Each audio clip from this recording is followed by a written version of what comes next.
What's up, YouTube? This is your boy Alex FS. So today we have a special topic: supply and demand. Yes, supply and demand, a very crucial topic in forest. So okay, can we move on?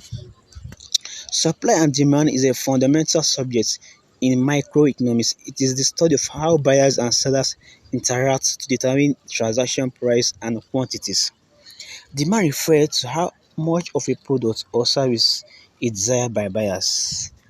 The quantity demand is the amount of products people are willing to buy at a certain price. Supply refers to how much the price can offer for a desired product. The quantity supply refers to the amount of a certain good products good producer are willing to supply when receiving a certain price. Okay, laws of supply. To understand how prices are determined, you have to look at both demand and supply, the willingness and ability of producers to provide goods and services at different prices in the market. So the law of supply states that as the price rises from a goods, the quantity supply generally rises, and as the price falls, the quantity supply also falls. With supply, a direction relationship exists between the price and quantities supplied. A direct relationship means that when the price rises, quantity supplied thus will rise too. When the price for quantity supplied by seller will also fall. Thus, a large quantity will generally be supplied at a higher price than at a lower price. A smaller quantity will generally be supplied at a lower price than a higher price. Law of demand. The law of demand explains how people react to changing price in terms of the quantities demand of a good or services.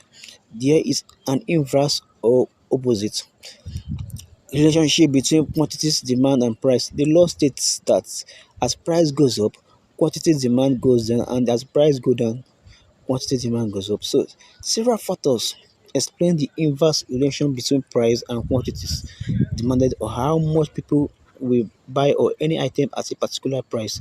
These factors include real income, possible substitute, and diminishing marginal utility. Equilibrium versus disequilibrium. In the real world, supply and demand operate together. As the price of a goods goes down, the quantity demand rises and the quantity supply falls. As the price goes up, the quantity demand falls and the quantity supply rises. Is there a price at which the quantity demanded and the quantity supply meet? Yes, this level is called the equilibrium price. At this price, the quantity supplied by seller is as the same as the quantity demanded by buyers. One way to visualize equilibrium price is to put supply and demand curve on one graph as shown in figure. Okay, as you can see on the chart, equilibrium occurs as intersection of the demand and supply curves, which indicates no allocative inefficiency.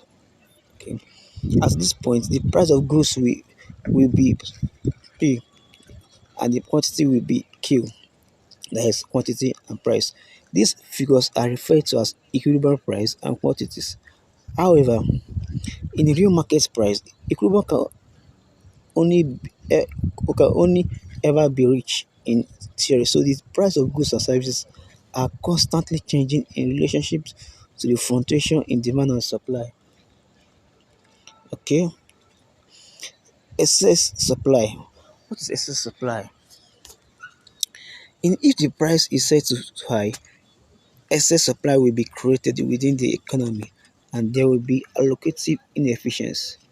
The suppliers are trying to produce more goods which they hope to sell to increase profits, but consuming the goods will find the products less attractive and purchase less because the price is too high.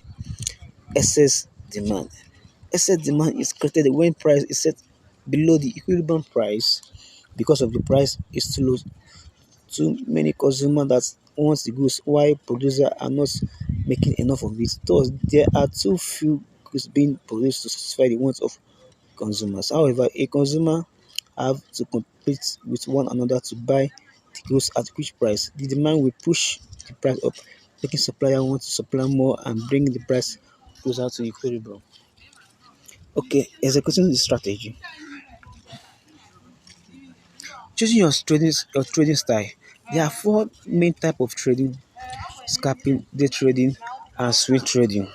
And position what trading. The difference between the price styles is based on length of time that trade keep their trade open. Scalping traders only hold their position for a few seconds in a few minutes.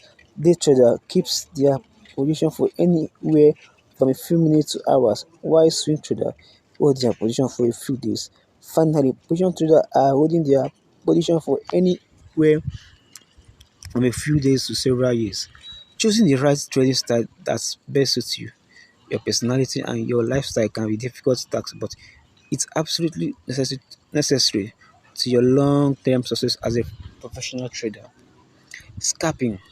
Scalping is a very rapid trading style, and scalpers often make trades within a very short time. This trading style is very demanding, and traders need to make immediate trading decision and act on it without second guess.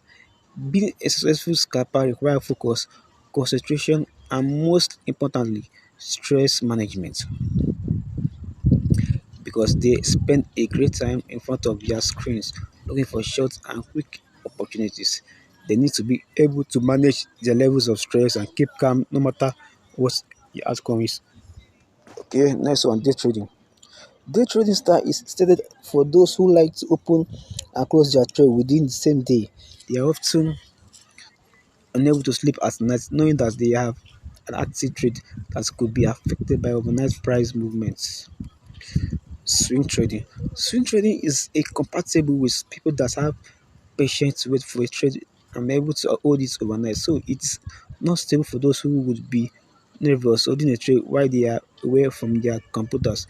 This trading style requires a large stop loss and the ability to keep them calm when a trader is going through retracement.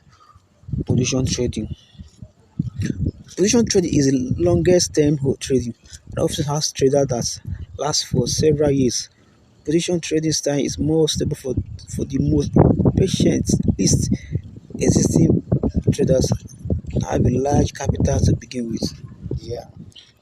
Choosing a trading style requires the flexibility to know when a trading style is not working for you, but also requires the consistency to stick with this trading style even when it's not performing optimally. One of the biggest mistakes that new traders often make is to change their trading style at the first sign of its trouble. Constantly changing your trading style or trading system is sure way to catch a very losing streak. Once you are comfortable with a particular trading style, remain faithful to it and it will reward you for your loyalty in the long run. Building your trading plan. Fail to plan and you plan to fail. Those who are serious about being successful traders should follow this word. Write a trading plan doesn't guarantee an absolute success. It's only help to stay focused and avoid constantly mistake. By documenting the process, you learn what works and what does not work. And after the market closes, you can re-evaluate your performance and easily pinpoint where you went wrong. Each trader should write their own trading plan, including personal trading style and goals. Using someone else's trading plan doesn't mean it will work for you too. A trading plan is a set of guidelines and rules that defines your trading activities. It can be quite hard when you have to make quick and wise trading. Sorry. General trading rules. Writing down your reason for trading and your long-term terms goals that you can aim to achieve. This will help you to stay focused and organized. Keep a trading journal or a trading log with all your trading activities. It's critical in planning a long-term strategy to be able to view your past and present trades and also which markets you have been exposed to. Okay.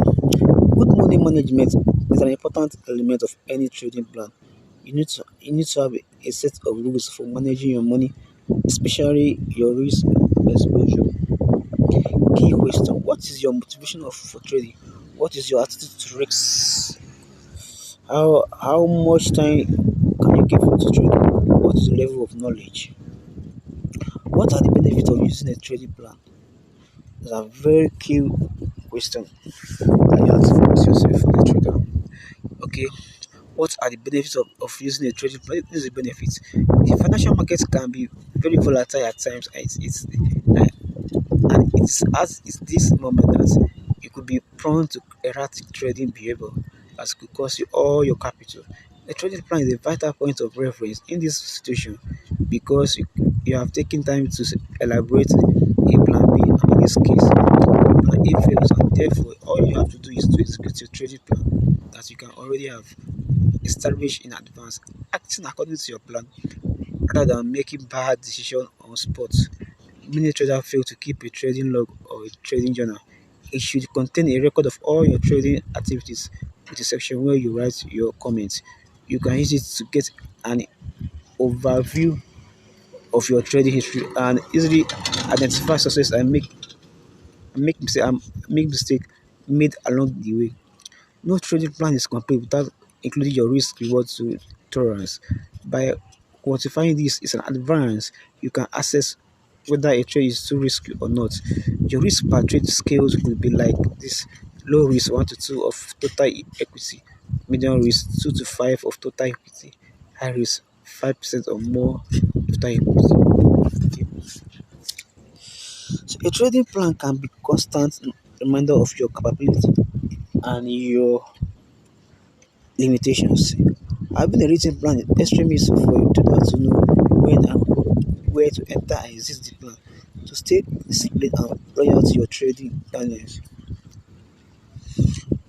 Identifying support, supply, and demand zone. Or you can say identifying support and resistance zone. They are the same word.